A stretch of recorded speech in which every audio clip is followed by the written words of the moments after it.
Happy Monday. I'm Vanessa from Yoga Kaivalya, bringing you another Mindfulness Monday. Let's talk about our shadows. First off, what are shadows?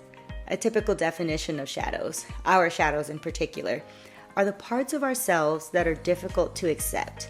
Think along the lines of personality traits, emotions, thoughts that we have that we make ourselves feel bad for having. This definition has quite the negative connotation and thus stirs up negative feelings when we think of even addressing our shadows. But what if we started to look at our shadows in a different light? Pun intended. Instead of thinking that our shadows are always something to hide or be ashamed of, what if our shadows are actually parts of ourselves and our personality that we no longer need?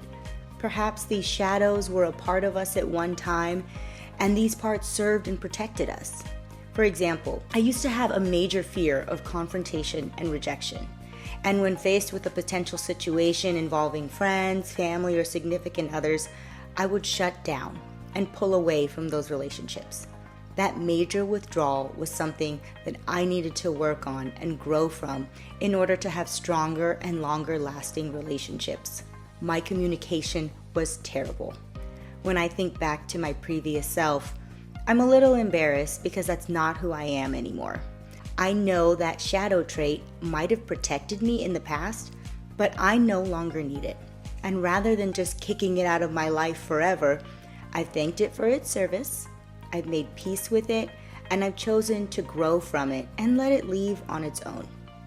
There are many different examples of shadows that form at different times in our lives to help or sometimes harm us. Let's work on making peace with, learning, and growing from them. Thank you all for tuning in, and I'm wishing you a very happy Monday and a beautiful start to your week. Namaste.